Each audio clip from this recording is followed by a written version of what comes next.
Tonight on CTV News at 5. I think AI is something that everyone's sort of curious about, worried about, seeing it happen in the industries.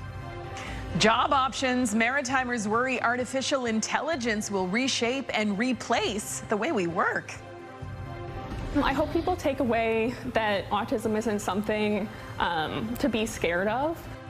Lily's magical mind. A Nova Scotia author uses her new book to help children understand autism.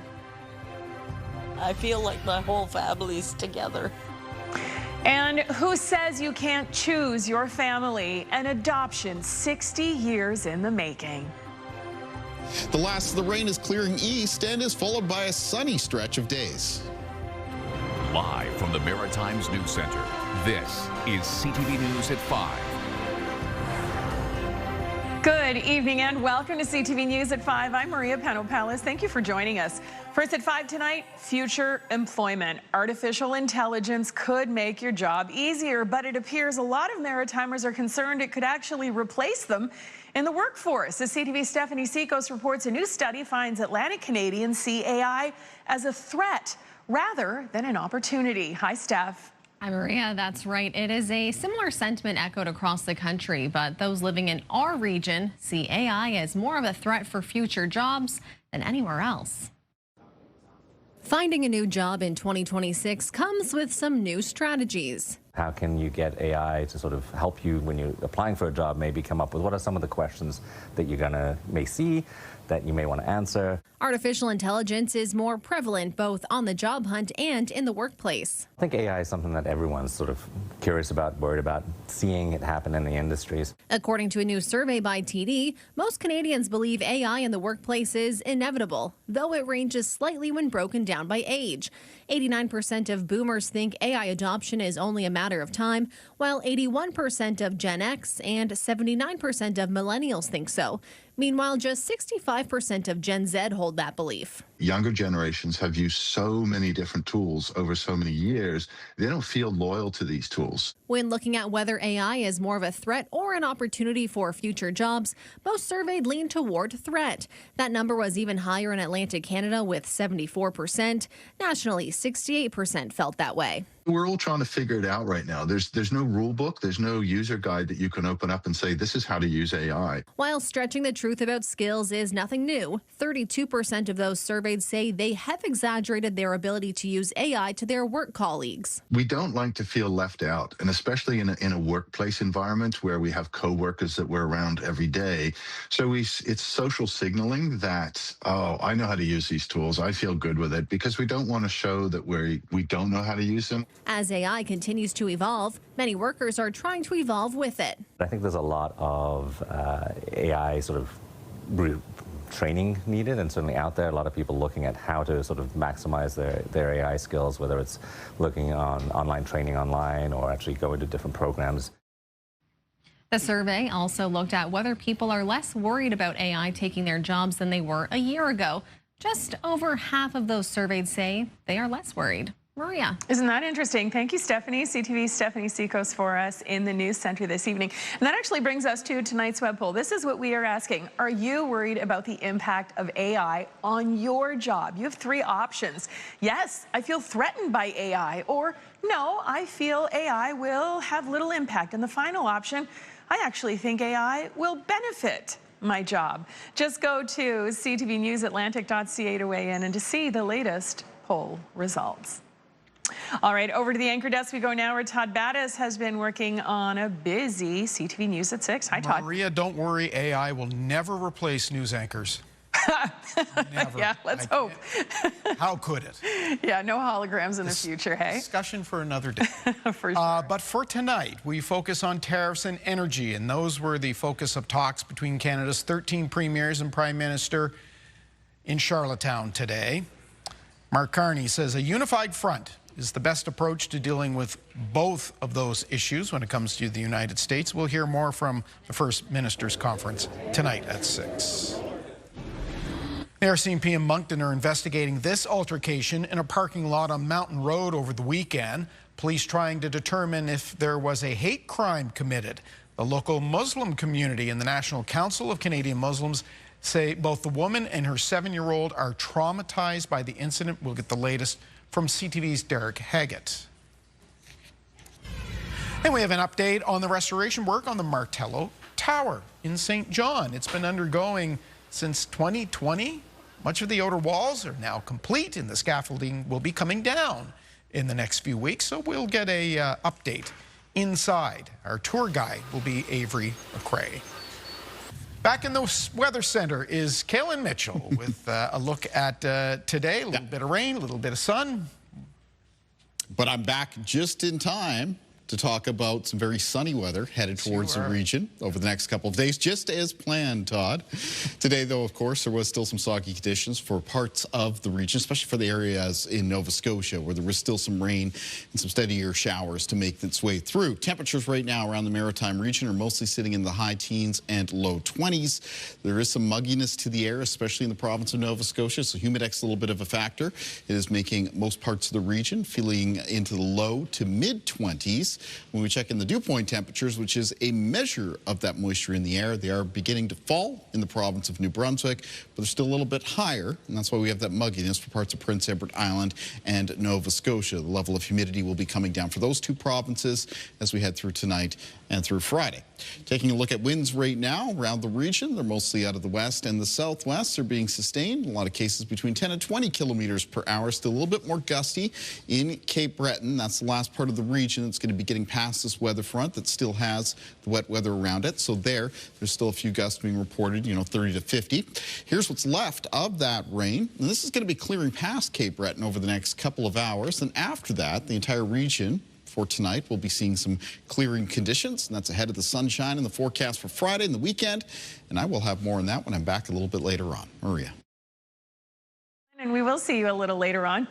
Right now, how fast you walk may play a big role in the health of your brain. As CTV's Alicia Fieldberg reports, a newly published study links quickly paced seniors with less cognitive decline. Staying fast on your feet may be just as important for keeping your mind sharp as doing brain teasers and crossword puzzles. It's not surprising to these fitness buffs in their 70s. Part of healthy living as we get old to keep the mind and body active. As you get older, you have to continue moving, or otherwise you just fall apart. Researchers behind a study in neurology journals found people in their 80s who maintain a much quicker walking pace than their peers are far more likely to stay mentally sharp.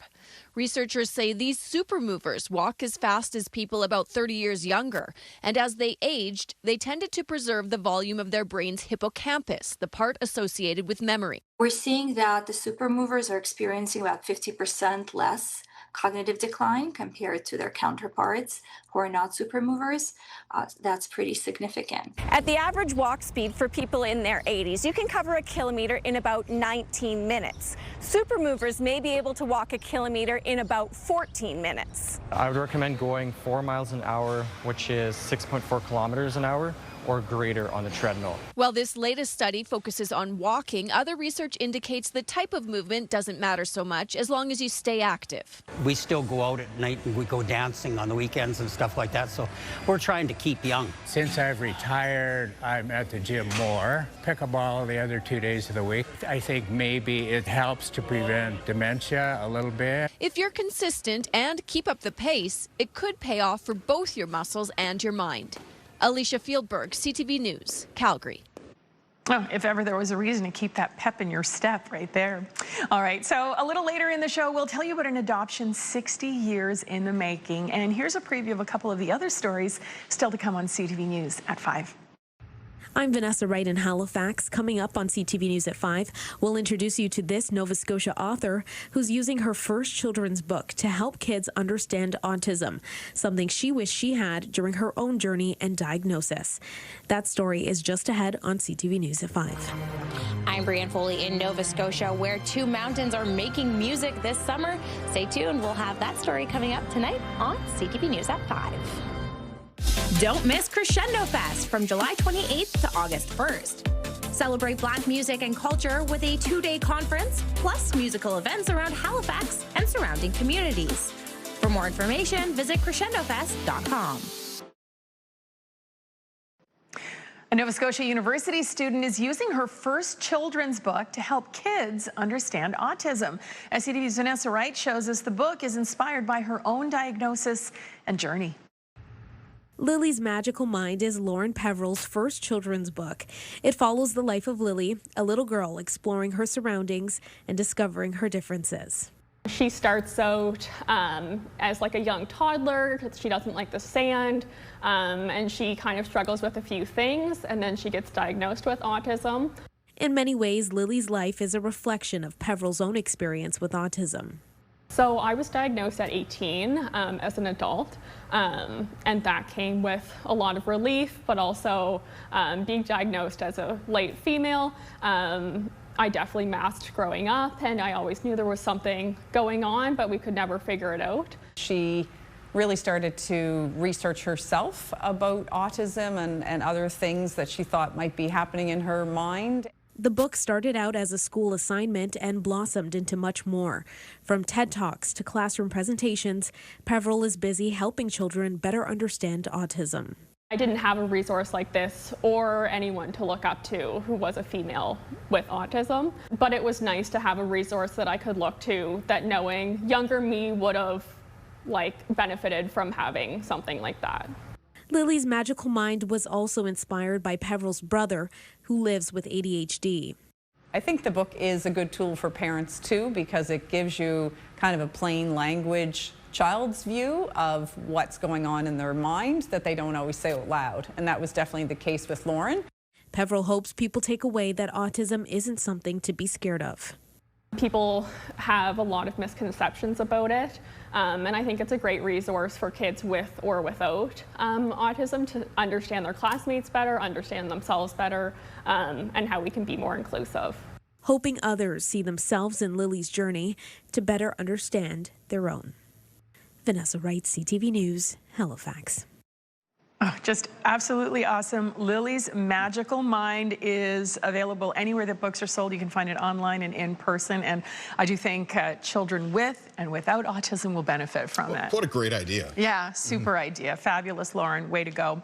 All right, let's talk a little about the weather. Yeah. Lots going on out there. Of course, we still have what's left of this front to make its way across Nova Scotia for today. It brought in some rain. We're seeing here some cloudy conditions, although we're going to see a fair amount of clearing as we make our way through tonight. And I'll talk more about that when I'm back with the forecast after the break. Yeah, all those tourists want some sun. Welcome back. The weekend is approaching, Kaylin, and we all want to know, when are we going to see the sun? So just before the break, we saw cloudy skies over the Halifax Harbor. Let's take a look at what's ahead, though. Ooh. Look at this picture. This is a much more clear sky, and this is coming in from St. George in New Brunswick. They're already past the weather front that's still in the process of clearing Nova Scotia, and as it passes to the east of Nova Scotia, that province will be seeing some conditions like this coming up for tomorrow, as will most of the region. Taking a look at our weather system map, barometric pressure about middle of the road. It's not a particularly strong weather system that's moving through, but this front has brought in a fair amount of rain and still brings some rain through eastern parts of Nova Scotia through the first part of this evening. So you can see that rain still in place here on radar across locations in Cape Breton. Aside from that, other parts of the Maritimes seeing a few clouds around and some showers around northern areas of New Brunswick. On a rainfall outlook then, what's left to fall as far as that rain goes in the east of Nova Scotia, mostly for Cape Breton, should be restricted to some amounts of mostly around a few more millimeters. As we take a look at our forecast timeline for cloud cover and precipitation, as we head through the rest of tonight, once that rain is out of the way and off towards the east, it'll be clear or clearing conditions for the entirety of the Maritimes. The clearest sky tonight expected in the province of New Brunswick, followed by Prince Edward Island and then western areas of Nova Scotia. For the province of Nova Scotia, because there is some lingering humidity, there may be some fog patches that develop during the night and could be around for the start of the day for tomorrow. If there are any fog patches around, though, for Friday morning, they will be dissipating from the morning into the afternoon. And then Friday afternoon around the region, it is going to be sunny in New Brunswick. It is going to be mostly sunny in Prince Edward Island, and it's going to be a fair weather mix of sun and cloud for the province of Nova Scotia. And for Nova Scotia, most of the cloud cover that is around will be mostly in the form of some thin high cloud cover. And then there's a good deal of sunshine in the weekend forecast. Taking a look at winds, so they're still gusty right now for parts of Cape Breton, but the winds there will be diminishing as that front again continues to move further away from us. In the forecast for tomorrow around the Maritimes, most of the winds will be out of the west and the southwest, and they're expected to be fairly light, sustained between 5 and 10 kilometers per hour, with a few occasional gusts between 10 and 20. Just look at our low temperatures in the forecast for tonight and for the province of New Brunswick. In western areas, those lows falling between about 6 and 10 degrees, and in the east of New Brunswick, most of the low temperatures between 10 and 12. Down to around 14 degrees tonight for Charlottetown, Summerside, and Prince Edward Island. And in the province of Nova Scotia, most of the low temperatures between 10 and 14. Here's a look at the highs in the forecast for Friday, and it's going to be a warm summer day. Most of the highs will be in the mid to high 20s. There will be some coastal areas where temperatures are a little bit more moderate, low to mid 20s, and that includes around the Bay of Fundy coastline in New Brunswick and parts of the Atlantic coastline of Nova Scotia. In the forecast for Saturday, it's going to be a very sunny day for all three maritime provinces. High temperatures again, mostly in the mid to high 20s. They'll held a little bit cooler directly on parts of the coastal areas of the Atlantic coastline of Nova Scotia and the Bay of Fundy coastline in New Brunswick. Let's take a look at our weather watcher for tonight. And tonight's weather watcher is coming in from Rory McDougall-Jewers from Mount Uniacke, Nova Scotia. And Rory has sent us a drawing of what looks like leprechaun and the pot of gold at the end of a rainbow. Thank you, Rory. Great job. And with that, let's go over to Maria. Thank you very much, Kaylin. So when you think of Smoky and Martok Mountains, the winter slopes probably come to mind. But as CTV's Brianne Foley shows us, in the summer, the hills are alive with the sound of music. Last July, I drank a bottle of Wolf Black. For the past 4 summers, Cape Smoky has been home to the sounds of Nova Scotian artists. You're on the hill and you're on the nature. You have the beautiful view of the Atlantic Ocean with all the islands and all the majesticness of Ingonish. And what else can be better than having, 72-hour cooked pulled pork and briskets on a side of a hill, listening to fantastic musicians which are jamming together. This year, Ski Martok joins in the music. The hills will host popular artists Joel Plaskett, Lenny Gallant, the Town Heroes, Tara Spencer, Gordy Sampson, and Nick Van Eed. Asif Ilyas is the mastermind behind the sessions. It's cool that they're trying to do stuff all through the year, but also that they're open to, thinking big and trying to get some, really cool artists. To be able to show that Ingonish is fun and bridge the gap between the two communities. In addition to the scenics, local and international talent is the draw. You can get lost for those 3 or 4 minutes in a song, and everyone knows that and how powerful music is, and to see it coming from a stage, from the source, from the songwriter, is a very big thing. And an even bigger thing to connect the audience to the artist on a personal level. And be able to see and feel the fact that the musicians are also human beings and be able to have a good time with them. And music is so widespread and easy to find that actually getting to the sources of why artists and songwriters create songs, making it a unique experience in a breathtaking setting. This is almost like if you came to the artist's backyard, had a barbecue with them. This season's series kicks off at Martok July 30th and heads to Cape Smoky August 2nd. Brianne Foley, CTV News, Halifax. What a lineup and what amazing venues. All right, after the break, great story, family by choice. I'm Hafsa Arif in Truro. More than 6 decades later, one family's journey comes full circle with an adoption and a traditional name. That's coming up next. A bond more than 6 decades in the making has become official for a Truro family. As CTV's Hafsa Arif reports, the long-awaited adoption is complete. Let me see your fingernails. And you got your nails all done? Some conversations sound ordinary. A mother catching up with her son, a grandmother catching up with her daughter. But for 85-year-old Betty Vidito and 74-year-old Norman Adshead, every conversation carries the quiet joy of knowing that after more than 60 years, they're finally officially family. I always felt like he was my child, and I would have loved to have made it legal way back then, but I just wasn't in a position to do that. Norman first wandered into Betty's life as a little boy. His childhood was anything but easy, moving from place to place, separated from his siblings, and spending time in foster care. Through it all, there was one place that always felt like home. Whatever was happening in my life, I could go to her. Although life pulled them in different directions, over the years they eventually found each other again. We just talked about what he was doing and what I was doing and said that he was coming to Nova Scotia. Betty, I said, I'd love if you would let me call you Mom. And she said, yeah. At 74 years old, Norman walked into court, not to be told where he belonged, but to hear someone choose him. It gives me a feeling of actually being loved. For Betty, it was an ending she'd hoped for all along. I'm just so happy. I feel like my whole family's together. But the celebration didn't stop with the adoption. Betty's daughter, Lorraine, has been helping reconnect with her Indigenous Mohawk roots, and that journey led to another gift for Norman. He was given the name Ogwahu, meaning wolf, a tribute to the man who spent his life finding, protecting, and keeping his family together. Here I am, 74 years of age, and got myself adopted and got myself a new native name. After a childhood spent searching for belonging, Norman says he's finally home. A legal adoption, a traditional name, and a family that says what mattered most was never blood, but the love that kept the pack together. Hafsa Arif, CTV News, Truro.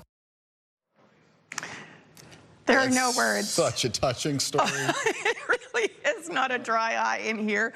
It's so absolutely beautiful, and it's true. Who says, who says, you have to be blood related? It's right. amazing. You can choose your family. Absolutely. Love that for you.